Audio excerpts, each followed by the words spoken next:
The void howled with silence as Commander Lyra Vale watched the alien dreadnought tear itself apart. The Kethari warship, a vessel that resembled a massive predator frozen mid-leap, spiraled into the gas giant below, its hull bleeding atmosphere and fire.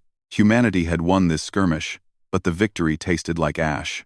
"Ma'am, we're picking up escape pods," her tactical officer reported. "Kethari signatures. Dozens of them."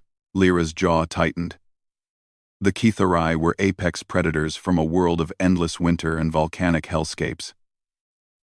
They stood 9 feet tall, covered in silver-white fur marked with obsidian stripes, with eyes like molten amber. For 3 years, they'd been humanity's fiercest enemy in this sector until today, when desperation had forced an uneasy ceasefire. "Retrieve them," Lyra ordered. "All of them." The bridge fell silent. Her crew knew what this meant.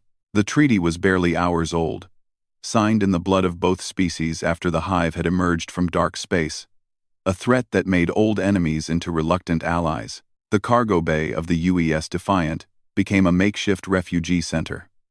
Kethari warriors prowled the perimeter, their claws scraping against metal floors, golden eyes tracking every human movement with predatory precision.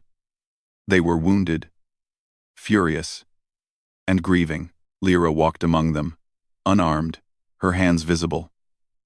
A human showing weakness to apex predators should have been suicide.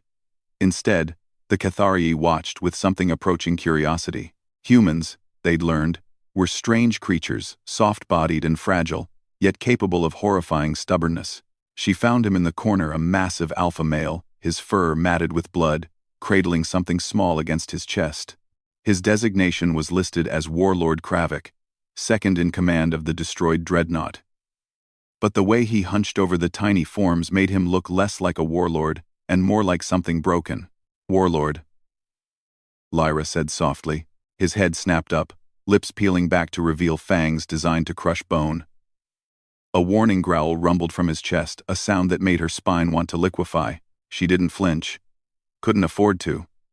"Your cubs," she said, gesturing to the 3 small bundles trembling against him. "They need medical attention. You will not touch them." His voice was like grinding glaciers, spoken through a translator that struggled with Kethari harmonics. "Then they'll die," Lyra replied, meeting those amber eyes. "The smallest one there, the one you keep close, he's going into shock." Kravik's gaze dropped to the cub she'd indicated. Tovik, barely 6 months old, his infant fur still downy and unmarked. The cub's breathing came in shallow gasps, his tiny chest stuttering with each breath.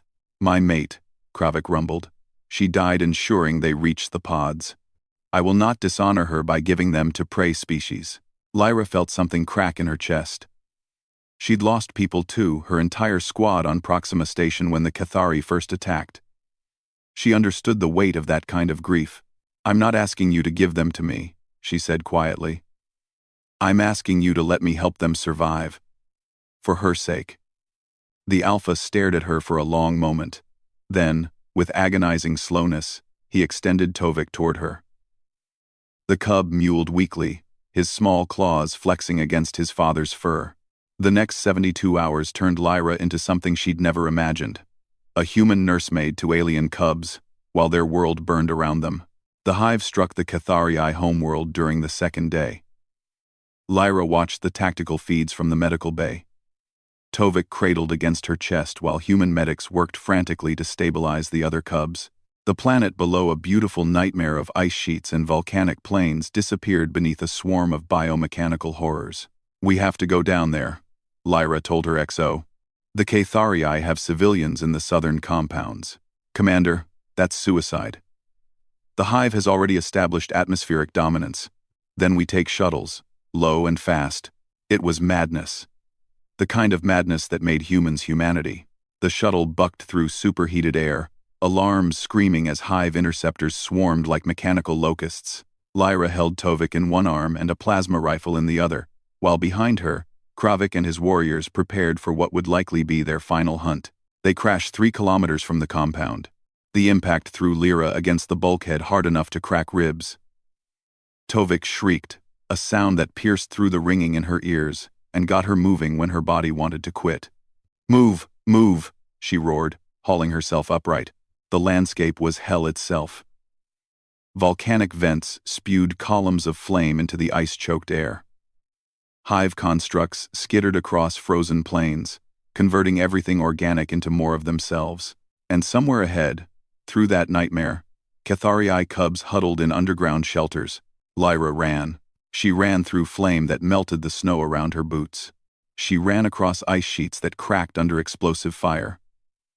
When a hive harvester cornered her in a ravine, she shoved Tovik into a thermal pocket and fought with a fury that made the Catharii warriors stop and stare.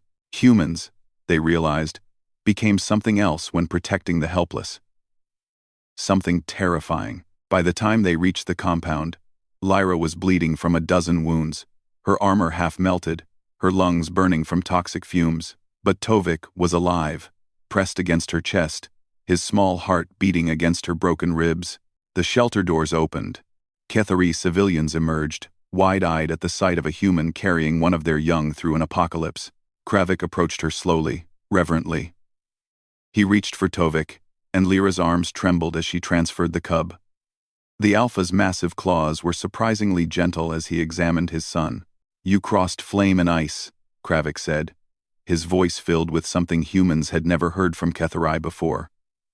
Awe. "For a cub, not of your blood." Lyra swayed, adrenaline fading, pain rushing in to fill the void. "That's what humans do," she managed. "We protect cubs." "All cubs." She collapsed then, darkness pulling her down. She woke 3 days later in a Catharii medical pod, surrounded by technology that hummed with unfamiliar harmonics. Kravik sat beside her and curled against his chest. Purring softly was Tovik. "My people have a saying," the alpha rumbled. "The pack is not born, it is chosen." He met her eyes. "You have been chosen, Lyra Vale. By blood and fire. You are pack."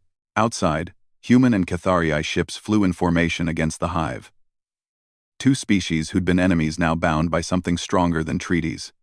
Bound by the knowledge that some things transcend species, like protecting the young, like choosing to run through hell itself because a cub needs saving, like humanity.